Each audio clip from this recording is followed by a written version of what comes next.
throughout all of which we strive to continue to bring you the authors you love and their work to the politics and prose community. Unfortunately, due to unforeseen circumstances, our moderator, Pankaj Mishra, could not be here this evening, and we apologize for the inconvenience. But we will still continue to be with our guest, we are so happy to have with us, Nesrine Malik. And at any point during the event, you can click on the link in the chat to purchase the author's book, this one, this gorgeous book here, We Need New Stories, The Myths That Subvert Freedom, on the Politics and Prose website. Additionally, you can ask our guest a question by clicking Q&A, which can be found near the bottom of your screen. And while we will try to get to everyone's question, we apologize in advance if we don't have time to address yours. Finally, we want to thank you for being here with us today. We are so thankful to our family of loyal customers and new friends for keeping our business and our spirits afloat. Now, it is my pleasure to introduce our guest tonight. Nesrine Malik is a British-Sudanese columnist and features writer for The Guardian. She was born in Sudan and grew up in Kenya, Egypt, and Saudi Arabia. Alongside her journalism career, she previously spent 10 years in emerging markets private equity. She was named Society and Diversity Commentator of the Year at the 2017 Comment Awards and longlisted for the Orwell Prize for exposing Britain's social evils in 2019, and the Orwell Prize for Journalism in 2021. We Need New Stories is her first book. So, yay, and very short. So please join me in welcoming Nesrine Malik to Politics and Prose Live. Take it away. Thank you very much, Isa. I love these introductions because you kind of feel like a boxer that's about to come out into the ring. So I'm quite pumped up when we start. Thank you very much. I'm really sorry Pankaj couldn't be with us tonight, but it means we will have a slightly longer Q&A session, which is great because I love answering questions, which is something actually most authors don't like to do, but it's my favorite bit. And I will do a brief reading from the book, and then Pankaj has very kindly sent over the questions that he was going to ask. So I'm just going to go through them and pretend that he's here. Thanks again for joining us. I'm going to start with a brief reading from actually the conclusion of the book. And it's about when I realized that I had made a mistake when it comes to thinking about how important or not important it is to object to statues of colonizers or of slave owners. And if you see the cover of the book, the picture on the cover is of a man taking down one of these statues. So this is about how I had my epiphany about that moment in the summer of last year. So, news stories. In June 2020, I realized I had made a mistake. I had always been supportive of any demands for the removal of statues linked to slavery, but it warm support. My backing was out of principle rather than passionate conviction. My position was that if statues of slave traders made people uncomfortable, then it is their right that they are removed out of respect for those whose feelings are hurt. But I had no emotional connection to the matter. I hadn't grown up as a minority in a white country, which had enslaved my ancestors. I was a Black woman who grew up in a Black country. I had only become racialized once I left Africa and moved to the West. And then on a balmy day in June 2020, Black Lives Matter protesters, spurred on by the murder of George Floyd, made their way to a square in Bristol, in England, where the statue of Edward Colston, a 17th century English merchant and slave trader, had stood for years. They tore down the statue, dragged it to the harbor, and heaved it into the very waters in which his slave ships had docked all those years ago. I was overwhelmed with an emotion that came with no warning.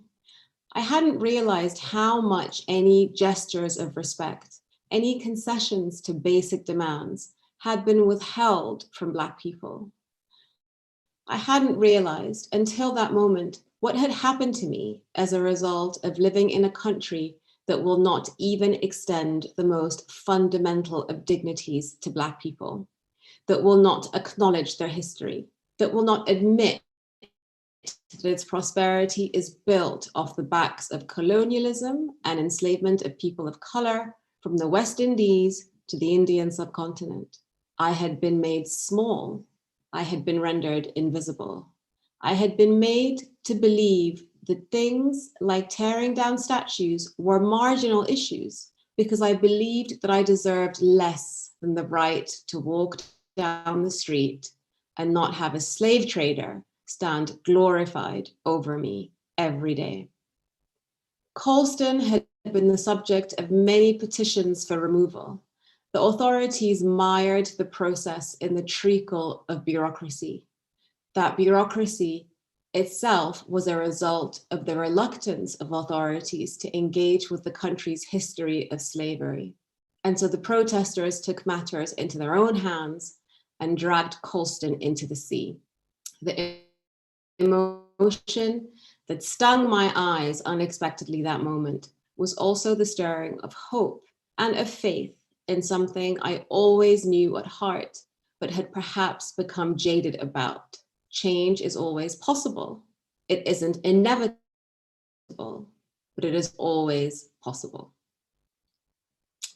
Thank you. So now I will be Fake Pankaj, whose first question is the first question I always get asked about this book. As someone who is not European or American, but has written now 2 books, one about political myths in the UK and this one about political myths in the US. How did I come to write this book? And why did I write this book? So a brief background about me. So I grew up in the Middle East and North Africa, and I speak in the beginning of the book about the sort of coming of age awareness that I went through in my early teens, once I realized that the family that I had grown up in, which is a very conservative, very traditional Muslim family, had in fact created an entirely mythical narrative about who we were, the origins of our family, the sort of pride and honor and wealth of our family, and that in fact that they had created those myths so that they would make themselves superior or that they would give themselves status above other families. Now this isn't something particularly exceptional. I think in traditional societies, people do that all the time. But for me, it had a profound effect because I began to really question all the stories that I was told about not only my family, but my culture, my tribe, my country, and in fact, my entire cultural background. Then that came with a very traumatic break with my family, who were, they objected very fiercely to me leaving or getting a further education or moving to the West.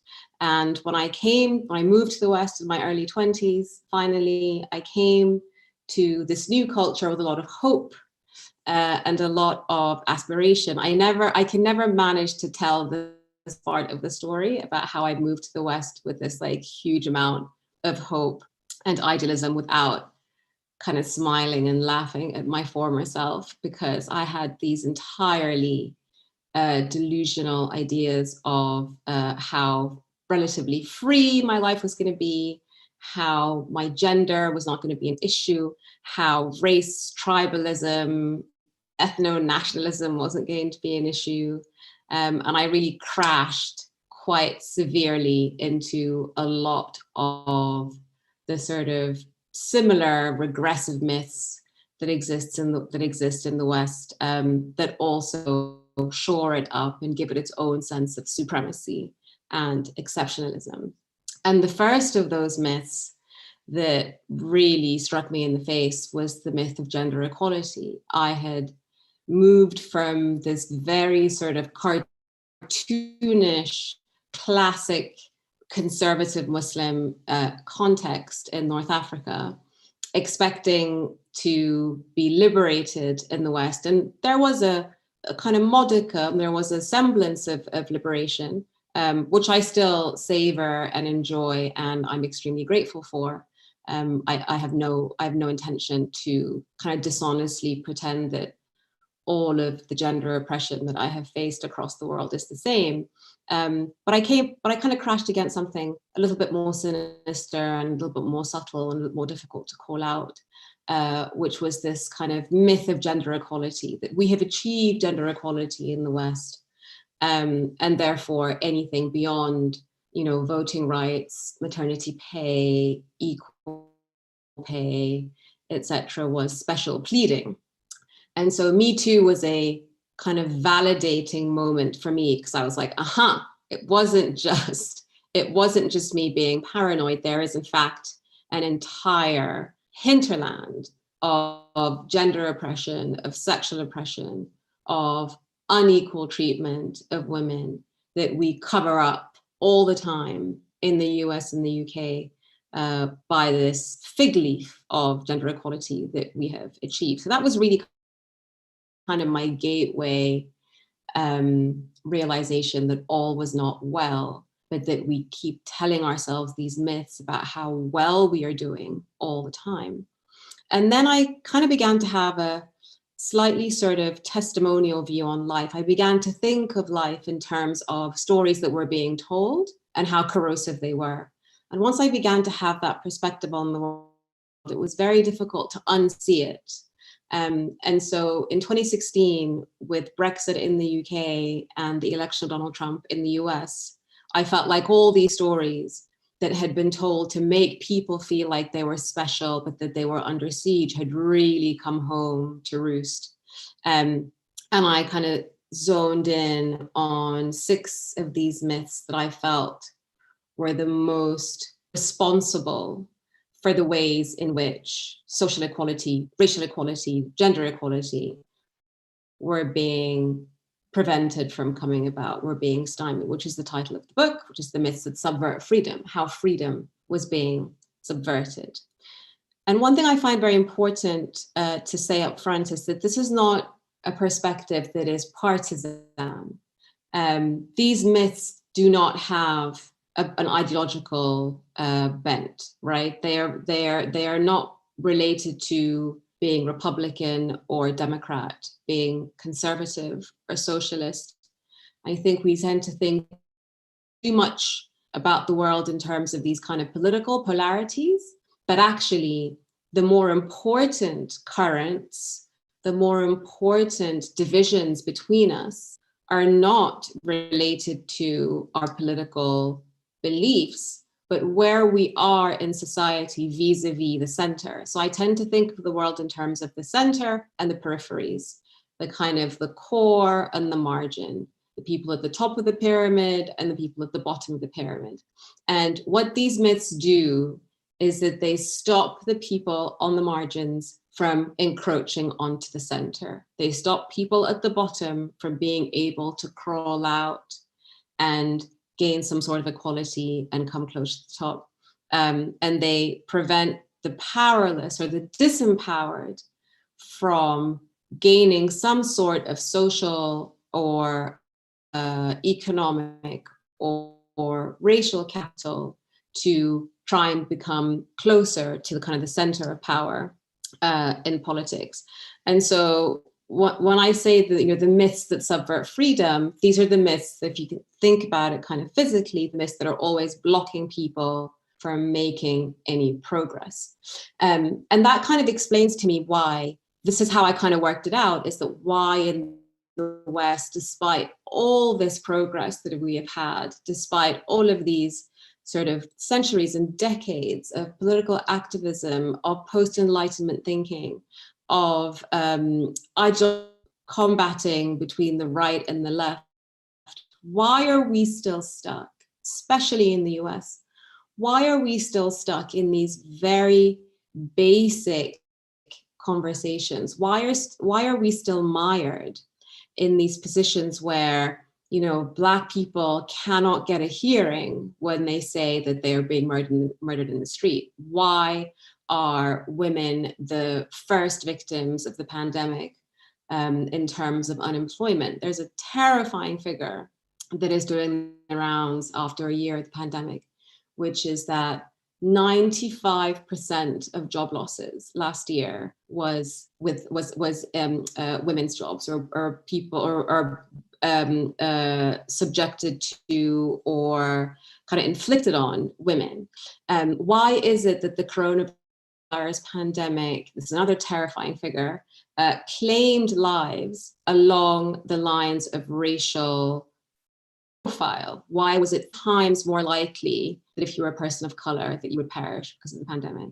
And so this unfathomable stasis that we are in,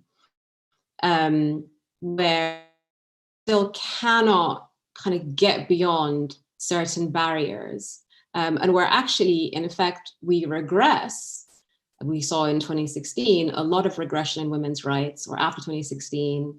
I talk about this in the gender equality chapter, that there was a lot of laws that were rolled back, not just in the US, but internationally by Donald Trump administration, that made it harder for women to access reproductive technology, to access abortion facilities, and generally sex-related healthcare.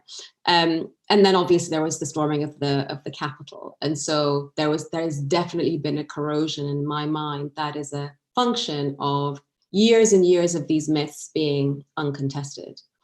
And these myths are always propagated by the core, by the center, by the top of the pyramid.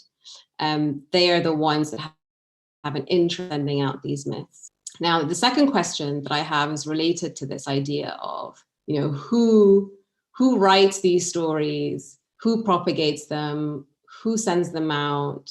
Do people do it in a conscious way, or is it a kind of subconscious preservation of status on the part of the powerful?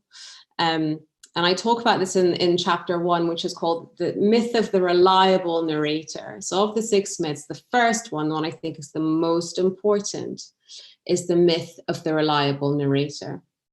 And what I mean by that, as someone who is within the media and has worked in the media, both in the UK and the US for the past decade, is that there is a narrator class, a media class, that is, for all intents and purposes, completely unreliable in narrating or telling us about the world. There are a couple of reasons for that. One is the backgrounds and the profile of our media class, especially our elite media class, is so exclusive and so limited to generally upper middle class or upper class white men of a private education that have a very small and extremely networked view of the world. I mean, it's such a small gene pool, sometimes literally a gene pool, in that people are related or intermarried, or kind of have given their, or have second generation inheritance rights for media jobs, that it becomes impossible when there's all these changes in the world, that this media has all the right connections and all the right kind of levers to pull. And we saw this so clearly in 2016. And I talk about sort of the day that Donald Trump was elected, and all these fights that basically broke out in the newsroom afterwards, because no one saw it coming. And in the kind of panic of what happened, there was no moment of self-reflection. No one was like, why didn't we see this coming? Why didn't we have our fingers on the pulse in the right places? The same thing happened with Brexit in the UK. Everyone who was an immigrant or was immigrant related felt like Brexit was going to happen, but there weren't enough of them in the newsrooms. So what happened after these kinds of big crises, where the media was caught out completely on the wrong side of these huge political events, is that we decided, and I'm culpable, I include myself in this as well, until I wrote this book, which was kind of my mea culpa, is that we decided that because we didn't see it coming, that means no one could have seen it coming, right? As opposed to we made a huge mistake, or we had no access to the right information. And so this media class kind of thinks about the world in a very specific way. It thinks about the world via a very limited lens, and it does not serve you and I. It does not serve the media consumers and readers. And one of the big examples of that, and I talk about this in the myth of identity politics, is that the media, particularly in the US, completely did not see the rise of far-right white terrorism because it was too focused on the other things that it felt were more of a threat, like Islamic terrorism, like Black Lives Matter, like rioting and looting, where if you look at the numbers, a tiny fraction or responsible for a tiny fraction of the lives lost in the US over the past 10 years. It was 97%. Terror-related casualties were 97% attributed to white and far-right terrorism over the past 10 years. So the reason I talk about the Nesrine Malik narrator right at the top, and I kind of keep looping back to it, is that there's very little we can do to have a clear view of the world without really challenging and questioning our media class, without understanding that they are not neutral. They may seem neutral, but just by this sort of utter embeddedness of a single point of view, that neutrality falls away. The Iraq War is also a very good example of this, in that a lot of the liberal media supported the Iraq War. And once it turned out that it was a disaster, very few people, if anyone, lost their job or apologized in a way that really spoke to the failure of the process. One thing I also talk about is that it's very hard to lose your job in the media for misreporting or for generally kind of screwing up. But it is getting easier to lose your job if you are caught on the wrong side of what we now call cancel culture. Which is my next question, which is a question I get asked. This is the sort of second most popular question I get asked.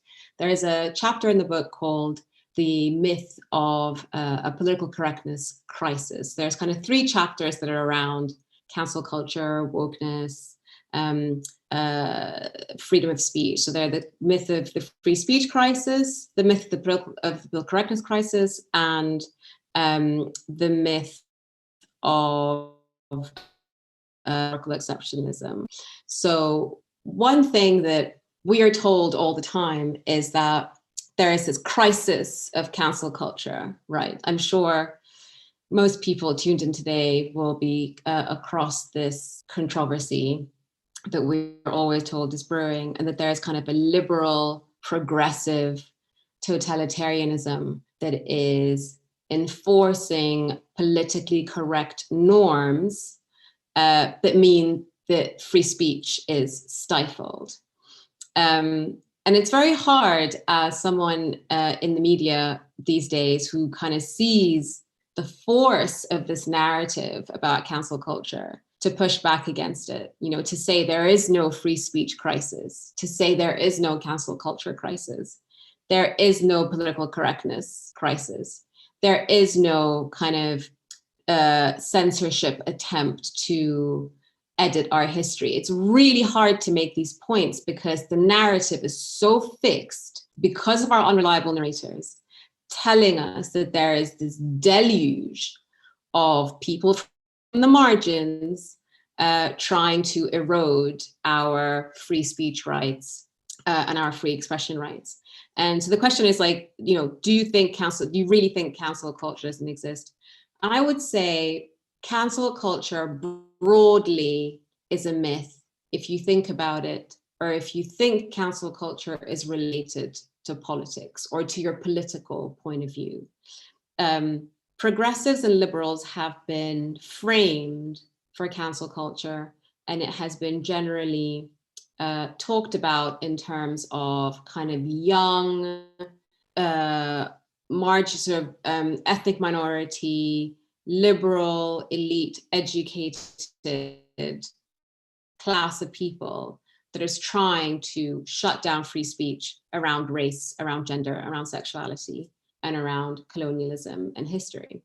And so that is broadly incorrect. What cancel culture is, what we are seeing with cancel culture is in effect a sort of lessening of the space, a closing of the space between vendor and consumer. If you boil it down, that is basically what it is. It is the space closing between people who are selling us ideas and people who are consuming those ideas, or even consuming those products. 10 years ago, or even I would say 5 years ago, the distance between a person writing a piece or making an opinion as part of a large elite mainstream newspaper had fewer ways of hearing back. When I began writing about 10 years ago, the only way you could tell me to get lost, which I get all the time, is below the line on my articles, right? And that was pretty much the only way I could hear back from readers. My colleagues who are older were horrified that they could hear back from readers below the line in the thread on articles, because they began writing in the pre-internet era, and then you had to write them a letter to let them know, to tell them to get lost. And then all of us began to find all these other ways in which people could tell us to get lost, via social media, via Twitter, via Facebook, via email.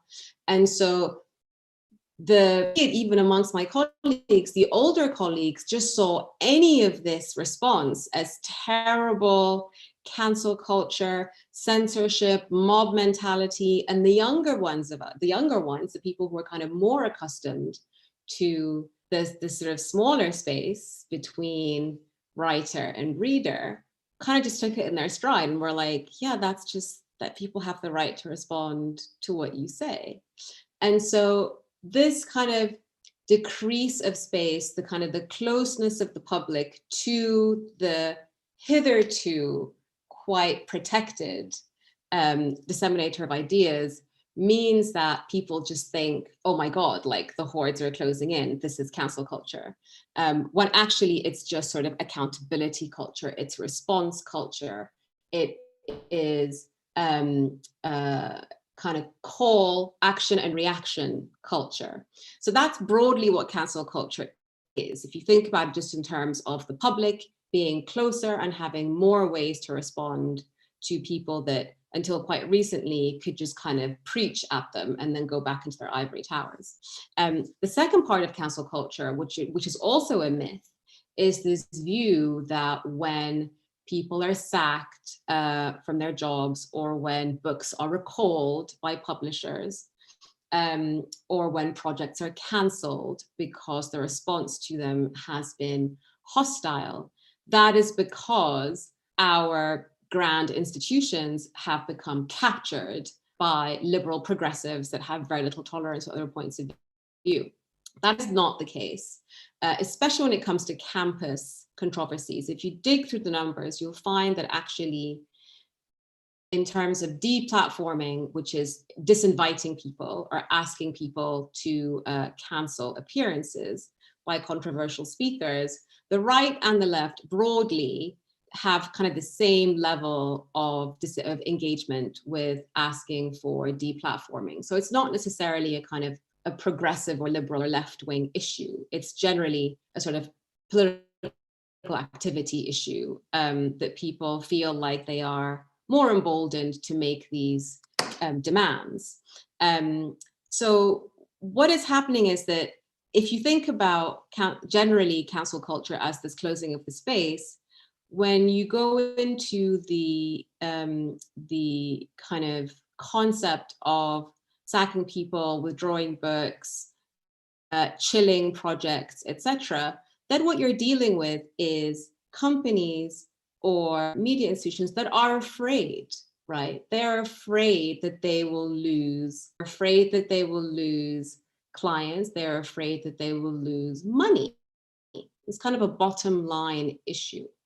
Now, that's not good. I'm not saying that because it's not related to ideology and more related to kind of hard bottom line. That doesn't mean it's not a bad thing, but that it's broadly not related to this sort of hysterical left-wing mob that's trying to get people sacked. We saw just over the past couple of days, journalists getting sacked at the AP for Palestine supporting tweets that she made when she was a student. And so that was kind of a right-wing conservative episode of demanding that someone lose their job. And so it happens across the board. What we need to think about isn't free speech or chastising people for having these opinions. What we need to think about is, how do we empower these agencies, these corporate, these publishing houses, these newspapers, to be more confident about their decisions?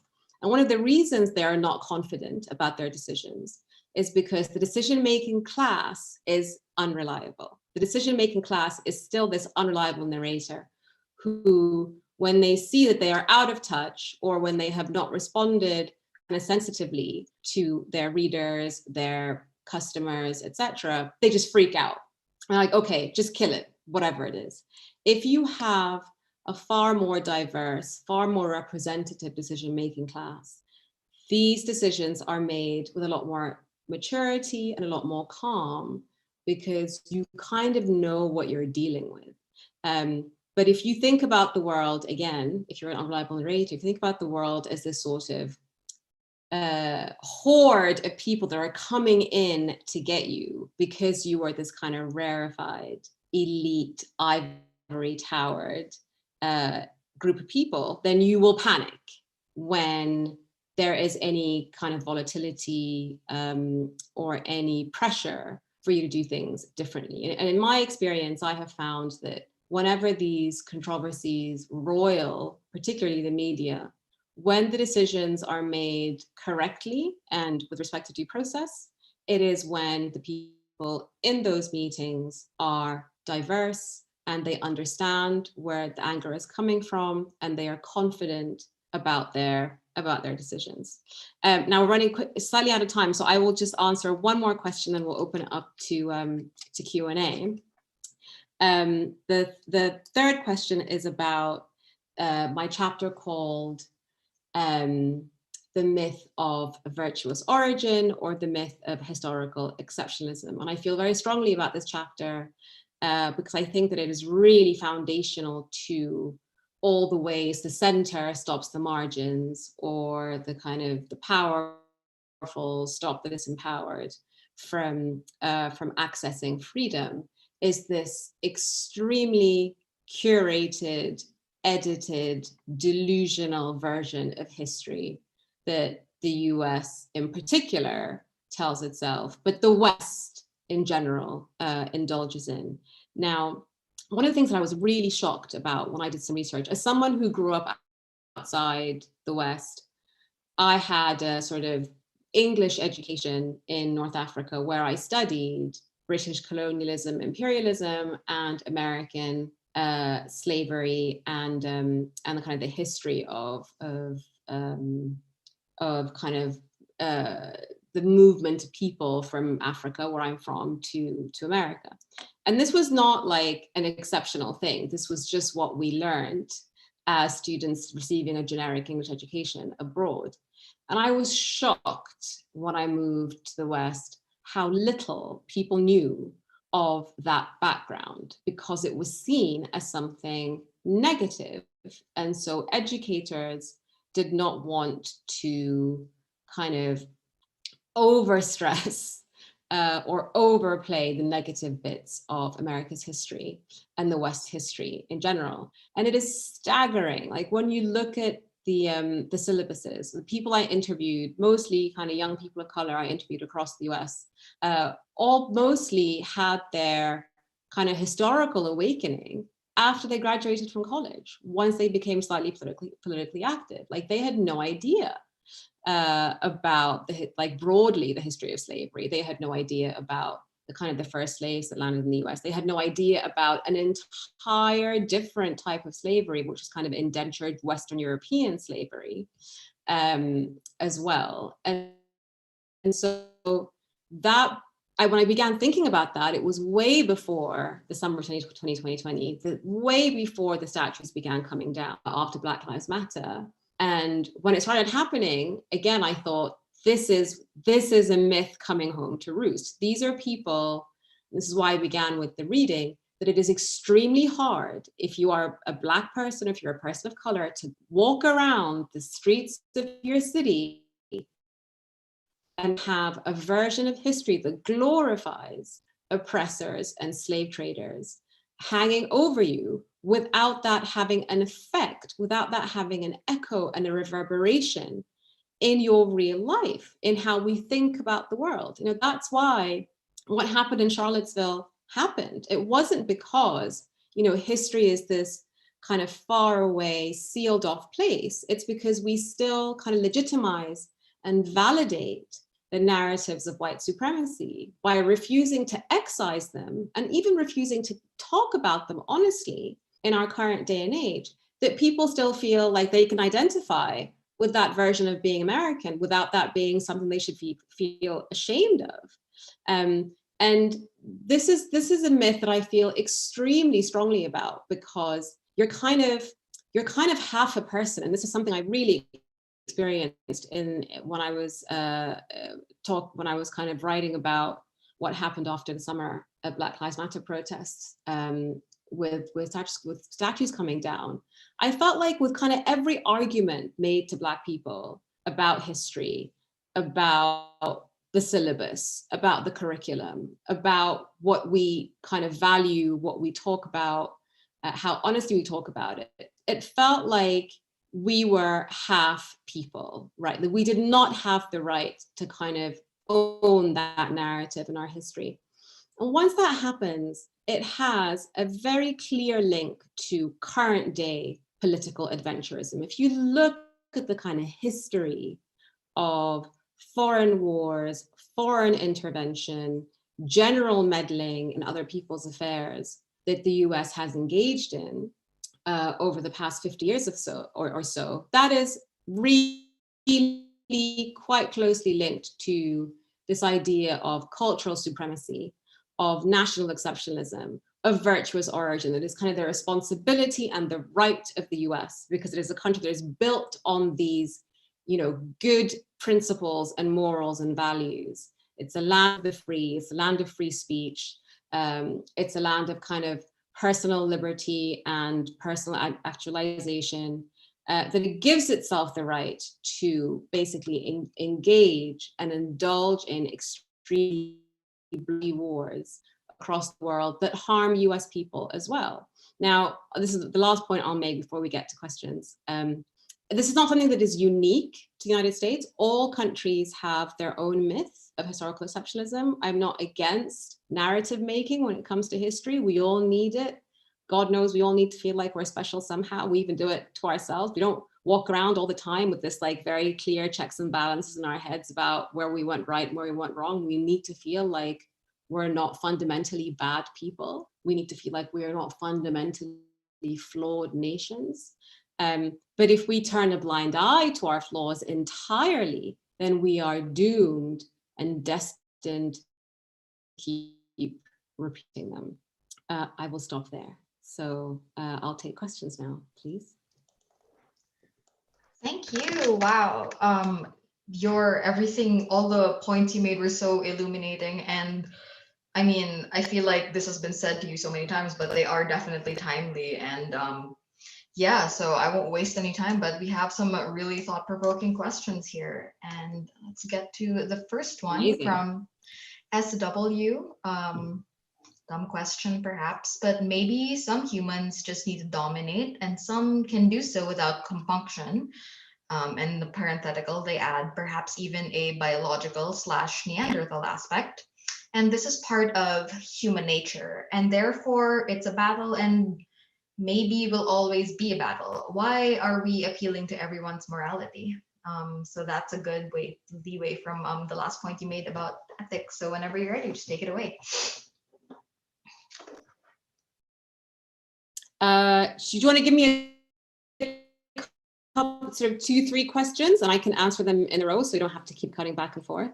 Oh yeah, sure. That's great. So we have 2 other questions here. One of them is, both of them are from anonymous attendees. So the first question set is, do you see people abandoning the cancel culture conversation in the future, especially as social media and comment sections are becoming more normal? Oh, and we have, there are a few more questions that came out. I'll add Alicia Changani, Changani's question to that first one, because they're both related to cancel culture. Is there an aspect of accountability in cancel culture? Yep. And this next set of questions is, rather than embrace what the author, you are describing, many states are now trying to restrict what can be taught in history and civics classes, control the narrative even further. What can we do to counter this? So these are some very thought-provoking questions, and you got a lot to think about, so I will let you have the floor. Excellent. I should have stopped speaking earlier, so we could get more of these questions. But when I get going, it's very hard to get me to stop. Okay, great. I will try and zip through these so we can have spaces. I always get so many questions when it comes to this book, because I feel like these are, issues that we're kind of embroiled in all the time, but we are embroiled in them in a kind of tribal way, in that we're talking at each other, and people rarely sit down and try and figure out what's really going on, which is what myths stop us from doing. So the first question is, maybe humans need to dominate and there will always be a battle. I broadly agree with this. I think that one of the sort of things that we need to strive for, the kind of business of thinking about the world, is about kind of curbing and managing people's more aggressive instincts, and encouraging people's more cooperative instincts. Having said that, though, there's a lot of evidence, and I talk about this in the last chapter, that the need to dominate, the need to feel special, the need to feel like you have status and that you're better than other people, is usually something that is cultivated and fostered in us by political leaders. One of the more successful ways of getting people to gather around a political project is to make them feel like they are under threat. And if you make people feel like they are under threat, then you immediately make them feel like they are kind of at the top, and people at the bottom are kind of scrambling up and about to drag them down. And that is something that happens so frequently in the US. It's kind of fundamental to the sort of neoliberal, capitalist, individualist way that we think, which lends itself so well to this destiny of constant conflict, because people always feel like our resources are finite and people are coming for them. Other people are coming for them, outsiders, immigrants, border crossers, illegal asylum seekers, people of color. Like, there's always a kind of demon that is coming to take away your status. And so that sense that we would like to dominate is innate in us, I agree, but it also can be turned off and on. And one of the more successful ways I think Donald Trump and the right in general have exploited this feeling is that they have built their politics around a sense of being under siege. And I am so, once I saw that, I am now so skeptical of any politician who tries to appeal to me on the basis that someone else is about to take something of mine. Because that's usually a trick to get me to vote against my own interests based on kind of activating this, primeval domination and status preservation. Do you think people will abandon cancel culture anytime soon? And isn't cancel culture just accountability? So I'll get to the second one first. I again broadly agree. Cancel culture is many things, right? It is corporate damage control. It is a sort of reckoning on some level as well in other institutions. When you could kind of call Me Too, the Me Too moment, a moment of cancel culture because it was a reckoning. But yes, there is a huge part of it that is about accountability, and a huge part of it that is about people that were not accustomed to being talked back at, people not being accustomed to being accountable for their actions, for their thoughts, for their expressions and their utterances. And we generally as a society, I feel, have lived in a kind of era of impunity for so long that when it does happen, when kind of accountability and punishment and consequences, one of my friends calls it consequence culture as opposed to cancel culture.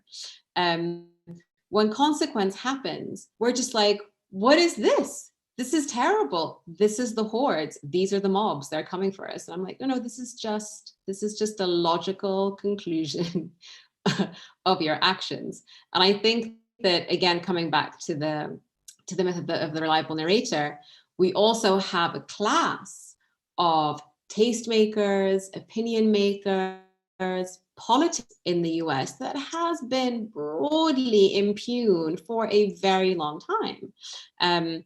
And because of social media, because of kind of more exposure and ability to hear what these people think, what they say in private, how they behave, they are beginning to see that the world doesn't work that way anymore. And instead of kind of connecting the dots and being like, okay, fine, like, you know, we had a good run and now there's a bit of exposure that we need to reckon with, it has been framed as this like terrible, unfair cancel culture. But it is broadly also about accountability, about response, about feedback even, you know. And I find it staggering that people are so thin-skinned sometimes that even negative feedback is considered cancel culture. So that links to the point about, do you think people will abandon the concept of cancel culture? I hope so, because I think one of the reasons that cancel culture became this like terribly popular moral panic is that it's still kind of new. This method of accountability is still kind of new. The public space, the kind of expansion of the public space is new.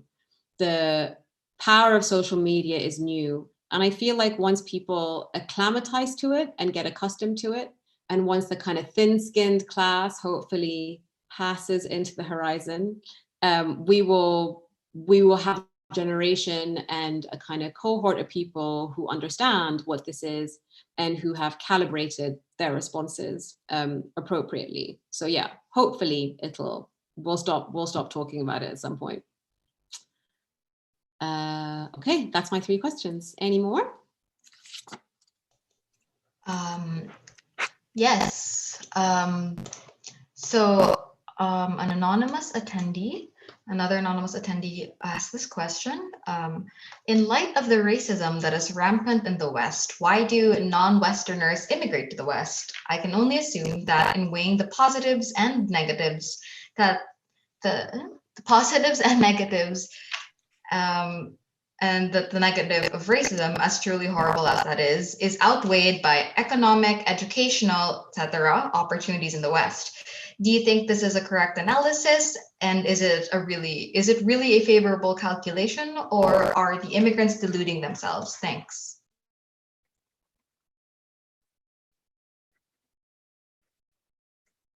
Okay.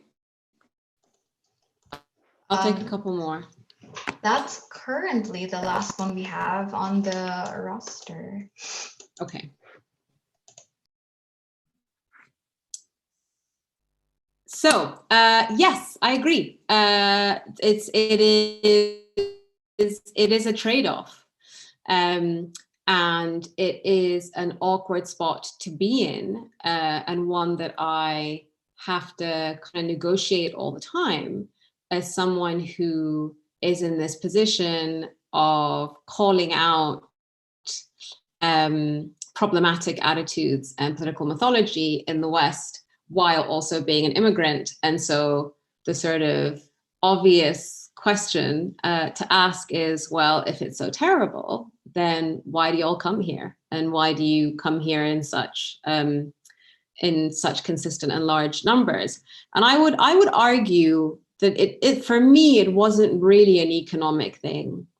I would argue that on an absolute basis, there is definitely more freedom in the West. Like, this is not what I'm here to talk about. And I actually find it disingenuous when people try and frame their criticism of the West in terms of like how equally bad it is. And we can talk about broad themes, you know, we can talk about ways in which people's lives across the world have been made more miserable and more wretched because of Western mythology. We can talk about, you know, casualties, the millions of casualties in Iraq and Afghanistan.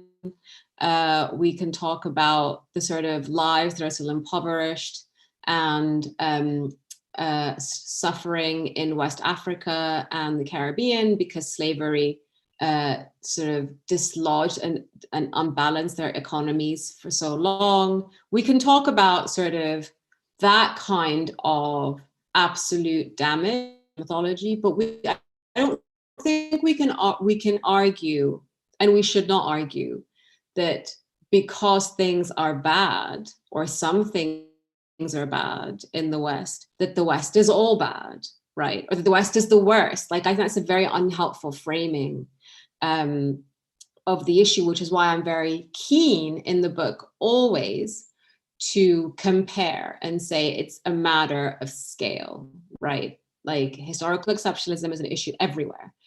In my home country of Sudan, it's a huge issue. Like, we allied and paint over so many of our ethnic and tribal fissures in our historical appraisal of who we are.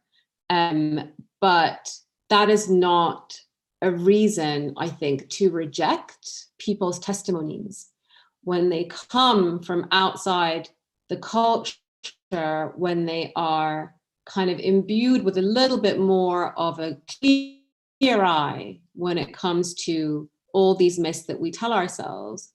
They can be quite valuable.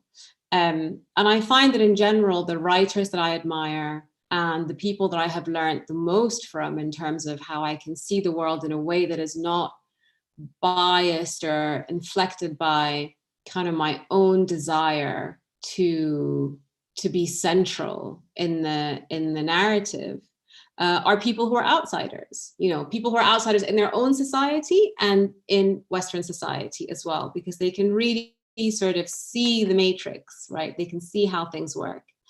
And I think in general, and this is what I end on in the book, I think in general, this movement of outsiders, or this group of outsiders, whether they are within the West or outside the West, really kind of are the future in terms of how we come out of these patterns, these circular destructive patterns, because they sort of are not compromised by the needs of power, right? They don't have enough embedded and invested in the system that they don't want to disrupt it. They need more. And so the kind of note of optimism I end on at the end of the book is that, you know, one of the reasons things feel sometimes like they're getting worse, particularly in terms of social equality, these sort of intersectional movements of social equality, is that they're in fact getting better.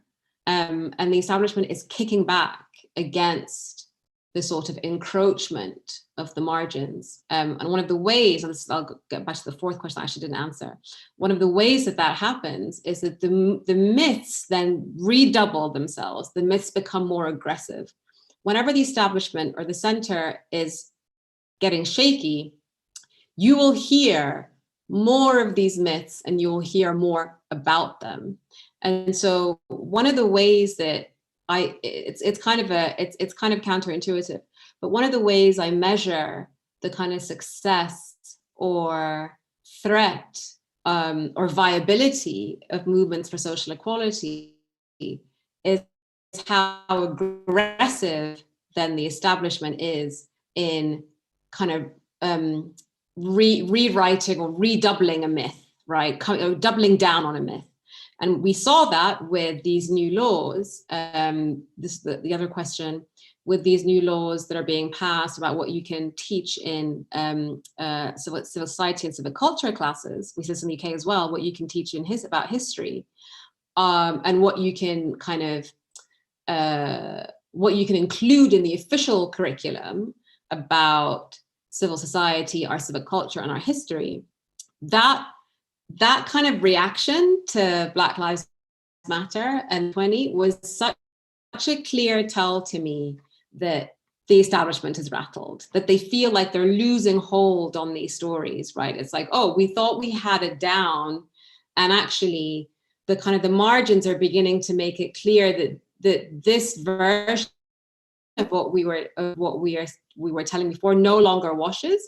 So now we actually have to start adding more to this myth. We now have to be a bit more deliberate about how we maintain this narrative, and how we maintain the supremacy of the core and of the center, and all the kind of racial and demographic capital that entails. Because at the end of the day, the reason for these myths, whether it's this myth of cancel culture, of historical exceptionalism, of gender equality, of a crisis of free speech, of how identity politics is damaging, all these myths serve the same purpose, which is to maintain power in the same hands, right? They're not just myths that are out there for the hell of it because people don't like other people to have freedom. It's because fundamentally, the way our society,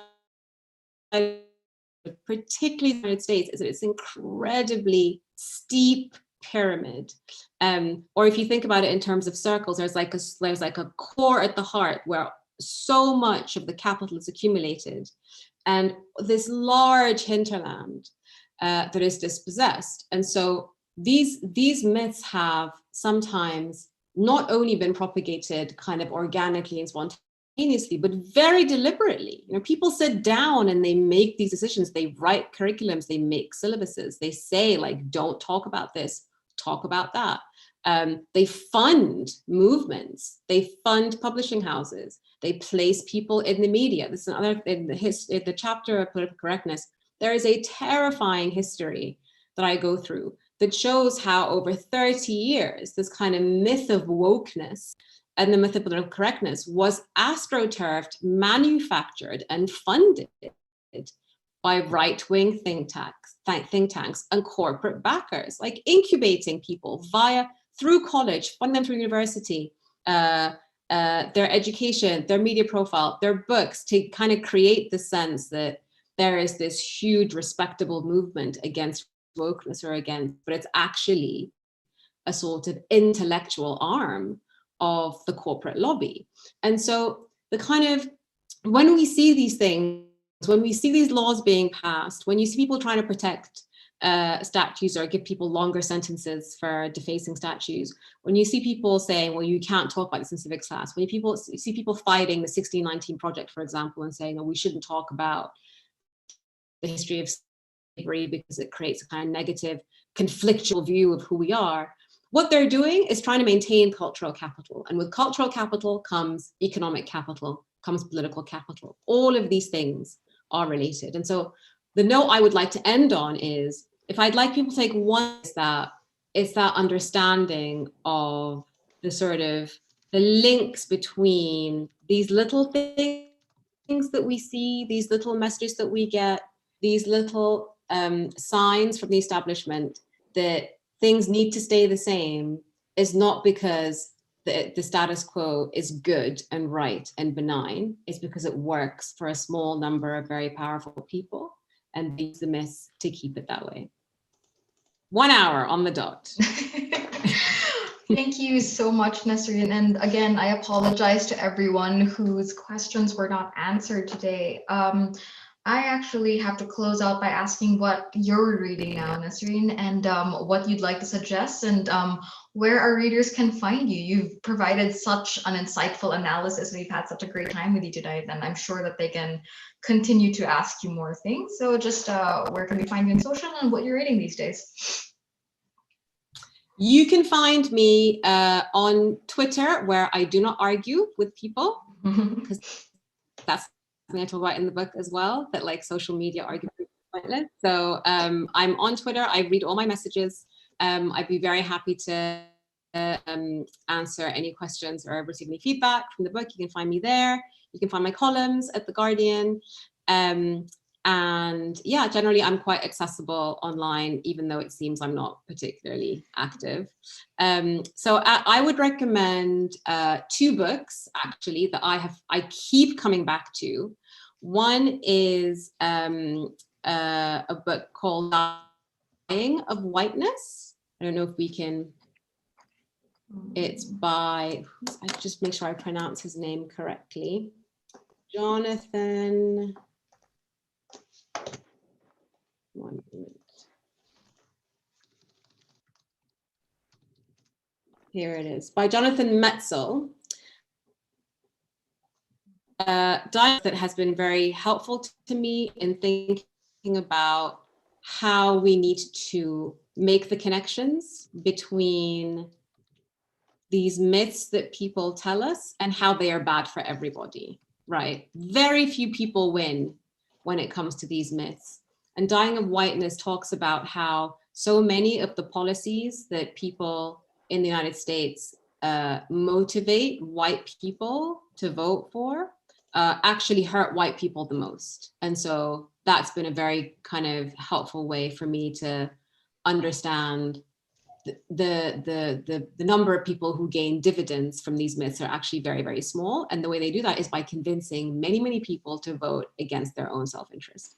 And the second book I would like to recommend, which has also been super helpful, is, I also need to make sure I pronounce her name correctly. I think it's Nancy Eisenberg. Yeah, White Trash by Nancy Eisenberg. And so it's called The 400-Year Untold History of Class in America.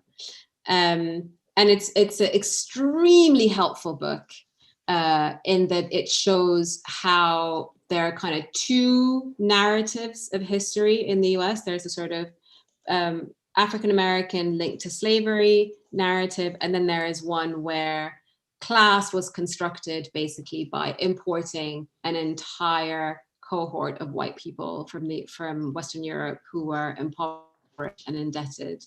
And it also just is an incredibly graphic insight into how much of a failure the United States was for a very long time. Like how many false starts, how many false starts there were, how many failed farms, how many people died of poverty. Like people did not thrive for a very long time. So I think it's a very important corrective to this view of America as this like naturally prosperous blossoming flower that was like the seed was planted 400 years ago and it just kind of grew. So that's what I would encourage people to read. That's awesome. Thank you so much. And you can find those books also through Politics and Prose. So thank you so much, Nesrine, for sharing your time with us tonight. Thank you to the audience for attending. Your patronage is what enables us to bring you exciting events like this, and we cannot continue to host these types of events without the book sales to support them. So please support Nesrine and Politics and Prose by using the link in the chat to purchase We Need New Stories. And check out our website for the most current updated event listings, as we have a great list to choose from. We do hope to see everyone there. And thank you again for joining us this evening. And thank you so much, Nesrine, for your time. You have been such an insightful, enlightening speaker. And we shall continue to question the myths that make up our current zeitgeist. So for everyone else tonight, stay strong, stay safe, stay well read, and we will see everyone here next time. Have a great